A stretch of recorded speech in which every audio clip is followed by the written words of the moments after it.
Seguimos en Entre Líneas, nuevo bloque. Bueno, vamos a hablar de política porque fueron 2 semanas realmente muy movidas, con una agenda que mutó rápidamente a partir de la causa vialidad, que hacíamos referencia al comienzo del programa, y a partir de allí ruido inesperadamente, o no tanto, en la oposición. Sí, Cristina tuvo un logro fundamental, ¿no? Sí. Hablando de cuestiones políticas, en simultáneo, un doble logro. Porque por un lado logró abroquelar al peronismo nacional detrás de su figura, claramente, ¿no? No muestra casi fisuras el peronismo en el apoyo a Cristina y en establecer en ese mismo movimiento que la líder indiscutida es Cristina Fernández. Claro, a excepción del peronismo cordobés, como siempre. Sí, ¿no? sí, que es otra cosa, ¿no? Sí. Que se autodefine otra cosa. En tal sentido que, por ejemplo, el presidente de la Nación está desaparecido, digamos, ¿no? La última vez que apareció tuvo esa frase sumamente desafortunada que hasta sobre Nisman, Luciani, que hasta Eve de Bonafini terminó pidiéndole cordura y sí, que hable lo menos posible. Y le hizo caso. Exacto. Segundo logro de Cristina, romper en 1000 pedazos a la oposición, ¿no?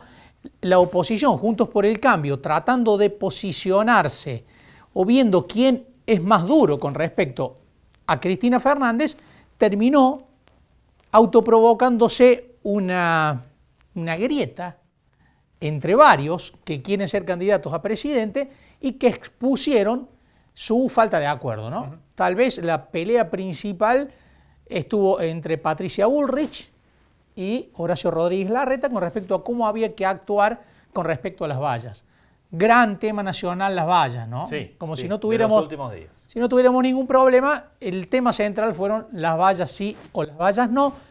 Y hablábamos con De Loredo precisamente de esta cuestión. Por un lado, de su posición con respecto a Cristina y su discurso, y por otro lado, a lo que tiene que mostrar la oposición, no solamente por lo que está pasando ahora, sino con respecto a 2023. Hablamos hace un rato, lo grabamos por Zoom, con el jefe del bloque de Evolución Radical en Diputados, así es, Rodrigo De Loredo, con quien también tuvimos un intercambio con respecto a la realidad política provincial. Claro. Y atento porque está de acuerdo con las internas, sí, en Córdoba. Sí, para elaborar un reglamento, dice, hay tiempo, y dirimir, en caso de que haya más de un candidato, que parece que va a haber, así es, en una interna. Lo escuchamos y lo vemos a Rodrigo Loredo. Bueno, Rodrigo, lo primero es obviamente contexto nacional, cómo estás viendo estas últimas 2 semanas que han dado un giro en la política nacional, ¿no? Se venía hablando mucho de economía, de las dificultades de la agenda, el gobierno y sus internas, y de pronto, bueno, apareció Cristina imponiendo de alguna manera otra agenda. ¿Cómo lo están viendo ustedes? Yo lo veo con mucha preocupación, Gonza, ese tema, porque me parece que la agenda de la gente no es esa agenda que claramente vos decís que de alguna manera se empieza a imponer en la discusión de lo público. Poco le interesa al argentino de a pie, al cordobés, al riocuartense, lo que está pasando en las 4 cuadras que circundan el departamento de la vicepresidenta. De hecho, me parece que es una agenda que se instala adrede.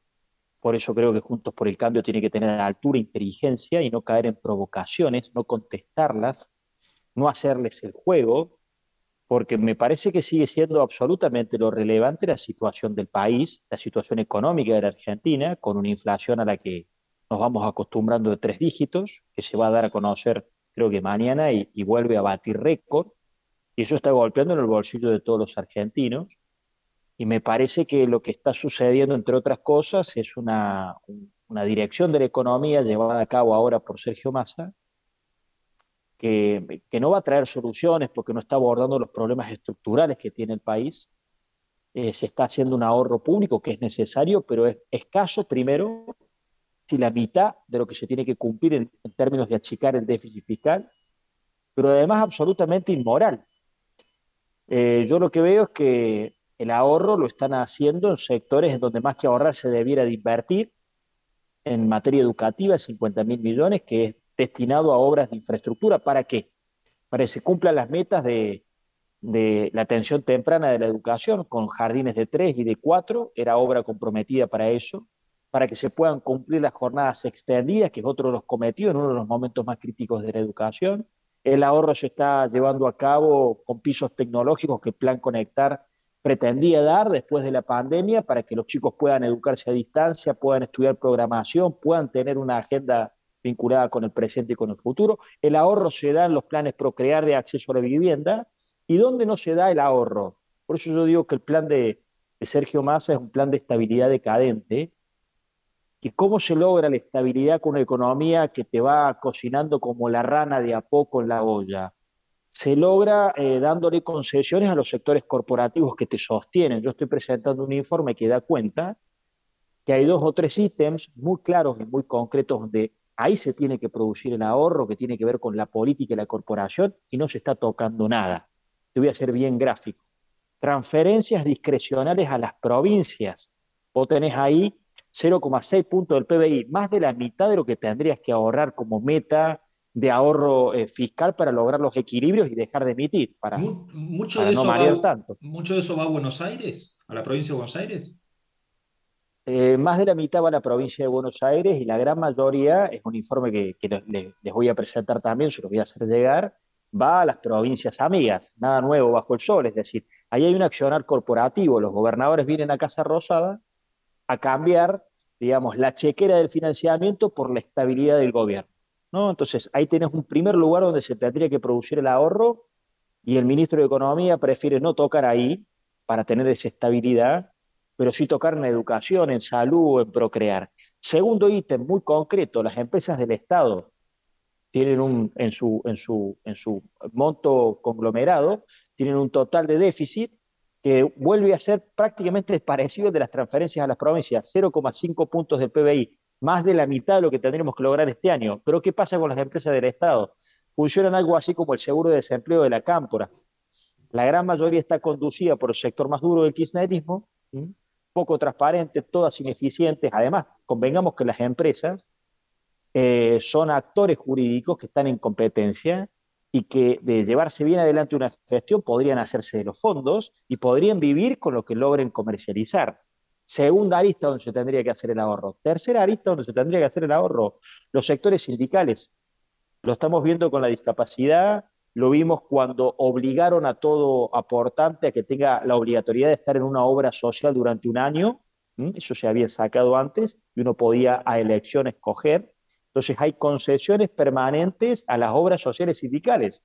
Entonces fíjate vos que el plan es, pese a que la Argentina está en un proceso de decadencia porque el ahorro es menor que el que se procura, se tiene que obtener, la otra pata para producir el ahorro es asfixiar impositivamente con adelanto de ganancias, ¿no? Esa es la situación económica. Y vuelvo a tu pregunta inicial, la hice muy larga, pero yo veo con preocupación que de Juntos por el Cambio nos prendamos a discutir qué pasa en las 4 cuadras alrededor del departamento en Recoleta de Cristina. La ciudad de Córdoba tiene 33.000 cuadras. ¿Por qué tenemos que estar viendo los cordobeses y el país entero una agenda que nada tiene que ver con los problemas de la gente y que nos impide ver dos cosas centrales? La realidad de la economía, la marcha de la economía, el plan de Sergio Massa, que no va a resolver los problemas, que propone que básicamente que una bomba no estalle a fuerza de seguir concediendo privilegios a sectores corporativos que lo sostienen. Los gremios, las empresas que bancan a la cámpora, los gobernadores amigos y afines, provincias que todas han tenido superávit en los últimos 2 años, en una Argentina con 50% de pobres. Entonces, discutir esta agenda con este nuevo relato épico del peronismo proscripto que instala el kirchnerismo nos impide ver esto y nos impide ver de forma no politizada cómo avanza una causa judicial en términos concretos y objetivos que fue contundentemente señalada por el fiscal cuando le pidió 12 años de condena por uno de los episodios probablemente más obscenos de corrupción que haya tenido la historia democrática contemporánea. Rodrigo, políticamente este hecho de la causa vialidad generó dos movimientos contrapuestos, ¿no? Por un lado, lo que vos decías, unificó al peronismo nacional, le dio una épica, pero a Juntos por el Cambio lo conflictuó, lo rompió, mostró sus divisiones, principalmente en el PRO, ¿no? ¿Cómo viste ese proceso en un momento en el que la oposición por ahí tendría que mostrar que es el resguardo hacia adelante, ¿no? No lo veo bien, no lo veo bien. Por eso yo te simplifico, nosotros tenemos que hacer tres cosas, a mi juicio. La primera, desenmascarar esta nueva narrativa de la proscripción justicialista. Es falso, digamos, ¿no? Entre otras cosas porque Cristina va a poder ser candidata si quiere, porque si uno hace el seguimiento procesal de sus causas, tendrá un fallo del Tribunal Oral en diciembre. Si es condenatorio, se puede apelar ante casación, que no hay tiempo para expedirse, pero promedio, Marcos, tenés 2 o 3 años en el mejor de los casos. Si eventualmente condena, se puede apelar a la Corte Suprema, que eso olvídate que va a suceder. La Corte tampoco tiene plazos. Si querés promediar, no te vas al caso Menem en 20 años, pero querés hacer un promedio de 3 años. Cristina en febrero cumple 70 años, eventualmente una prisión sería domiciliaria. El indulto se lo pueden aplicar, porque el indulto procede aún cuando no lo solicite el indultado. ¿Mm? Entonces, eh, de proscripción no hay nada, porque Cristina va a poder ser candidata cuantas veces quiera, lamentablemente. Creo que sí va a haber condena, porque los elementos probatorios son muy voluminosos, porque además se discute sobre la calificación legal de asociación ilícita, y lo cierto también que hay una segunda imputación, que es defraudación calificada, que es más sencilla de demostrar, pero además el tribunal puede cambiar la calificación. Entonces me parece que lo primero que nosotros tenemos que hacer es desenmascarar esta narrativa que busca defenderse desde la política. Se buscan defender desde 2 o 3 argumentos. Un argumento que es lawfare, que a mí me gusta decirlo así, Marcos y Gonzalo. Tenés 1.000 jueces federales en la Argentina. ¿Quién designa a los jueces federales en el país? Eh, el Senado de la Nación Argentina, o el Consejo de la Magistratura desde la reforma del 94, donde tiene participación el Parlamento y el Congreso. Bueno, en el Senado ha tenido mayoría el peronismo desde el 83 a la fecha, siempre lo tuvo con los gobiernos de Alfonsín, de la Rúa, de Macri, pero además si te pones a ver, de los 4 integrantes de la Corte Suprema de Justicia de la Nación, 3 están con filiación al Partido Justicialista: Maqueda, que fue diputado nacional; Lorenzati, que es justicialista; y Rosati, que fue intendente por el Partido Justicialista de Santa Fe. De manera que lawfare es verdaderamente descabellado. La otra estrategia defensiva que tiene el kirchnerismo es la igualación, y hay que decir que estos casos de corrupción son, eh, justamente en términos inigualables a ninguno de los otros que se ha tenido en la historia democrática, que ha habido muchos, pero ninguna de esta escala, de esta magnitud y conceptualmente significaron eso. Entonces, esto ha desordenado Juntos por el Cambio,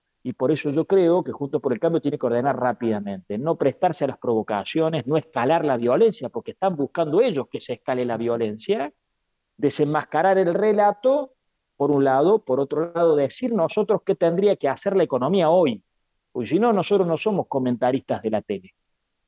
Bueno, a ver, de Loredo, ¿qué tendrían que hacer Sergio Massa en este momento para ir paliando un proceso económico complejo? Bueno, tendría que generar un ahorro del 0,9%, entre otras cosas, para dejar de emitir. Y eso lo tendría que hacer, no donde lo está haciendo, en educación, en salud, en procrear y en Plan Conectar Igualdad.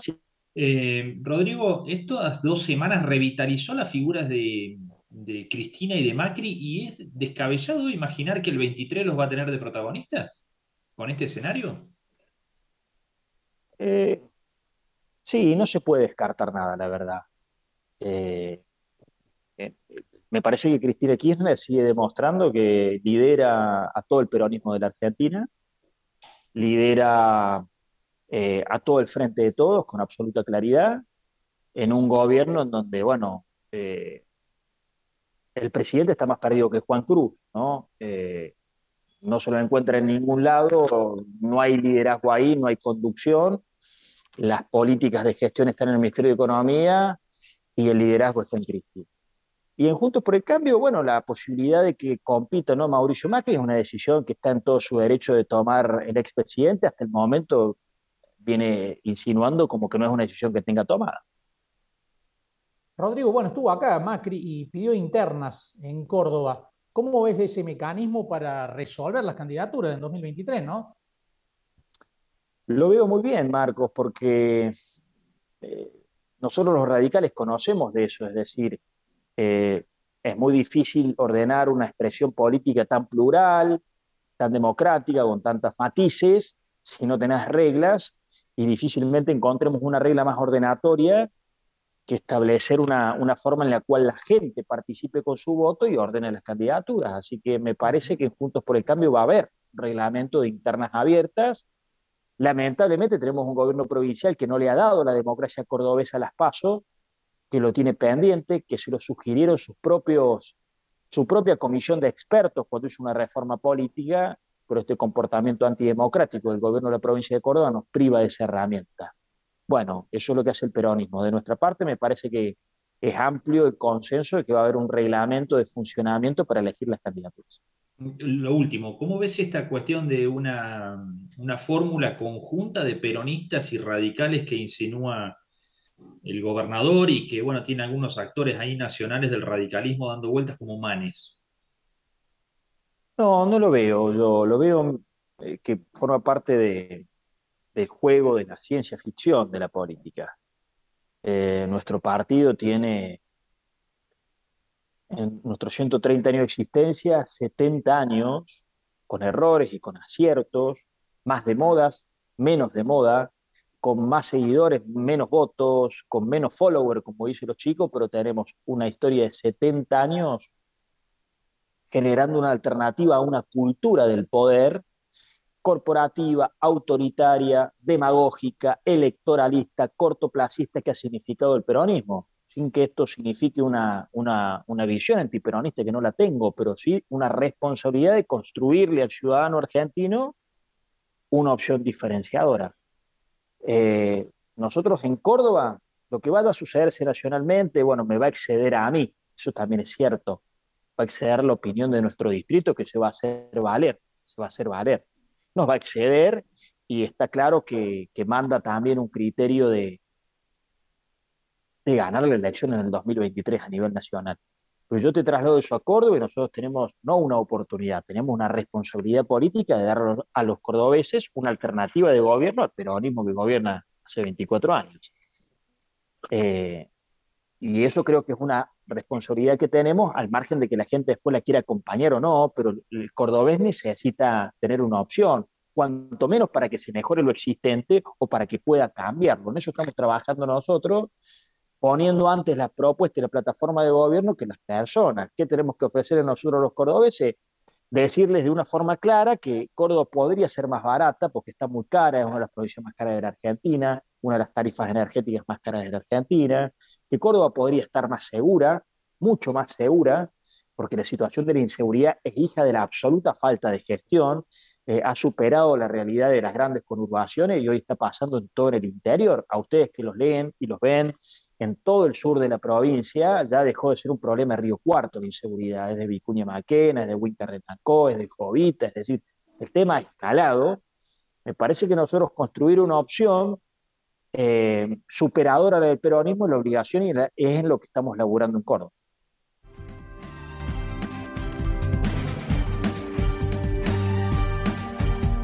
Bueno, ahí estaba, Rodrigo de Loredo dando su punto de vista sobre, primero, el primer tramo de la nota, lo que está ocurriendo a nivel nacional con Cristina, en el centro de la escena, esto es innegable, el comportamiento de la oposición, a la que pidió mayor inteligencia para no ir detrás de la agenda de Cristina. Claro. Y después refiriéndose a esta versión que hace ya rato está circulando de acercamiento y de conversaciones entre el schiarettismo y algunos sectores del radicalismo nacional, por ejemplo, detrás de la figura de Facundo Manes, ¿no? Sí, lo calificó de ciencia ficción. Sí. Lo cierto es que para Hacemos por Córdoba no es ciencia ficción, es un proyecto... Y para Manes hay que ver. Claro, tal vez el proyecto principal de cara al 2023 para la estrategia electoral de Hacemos por Córdoba, tanto a nivel nacional como a nivel provincial. De Loredo lo descalifica, ¿no? Porque es una apuesta la de Hacemos por Córdoba a la fractura de Juntos por el Cambio aquí en la provincia. Recordemos que Juntos por el Cambio viene de una candidatura partida en dos en 2019 que fue muy funcional a Hacemos por Córdoba. Bueno, Hacemos por Córdoba está tratando claramente de reiterar ese esquema. Bueno, de Loredo dice por un lado que es ficción y por el otro una definición importante que quiere las internas, ¿no? Sí. Porque, bueno, hay posibilidades de que las candidaturas a la gobernación de Juntos por el Cambio se definan a través de una interna. Allí podría ser la competencia de Luis Juez y el propio Rodrigo de Loredo en representación del radicalismo. Claro, porque aquí en la provincia de Córdoba, como bien lo recordaba de Loredo, no hay paso. No hay paso. Y la otra, bueno, hay que ver cuándo es la elección en la provincia de Córdoba, seguramente en el segundo trimestre del año que viene. Sí, el peronismo lo va a usar como una herramienta, ¿no?, de estrategia político-electoral a la fecha de las elecciones. Y no solamente a la fecha para la gobernación, también va a usar estratégicamente la fecha para la intendencia de Córdoba, ¿no? Si van juntas, si van separadas, con cuánta diferencia entre una elección y la otra. Uno de los objetivos precisamente del peronismo es que de Loredo no puede ir en las dos. Claro. ¿No? Que no puede ser candidato a intendente y a la vez candidato a gobernador en una interna, sino que tenga que elegir por una u otra. Bueno, la fecha va a ser un elemento importante tanto para el oficialismo como para la oposición el año próximo. Bien, bueno, llegamos al final. Llegamos al final de Entre Líneas, nos vamos a reencontrar el jueves que viene a las 21 como siempre. Adiós. Chao.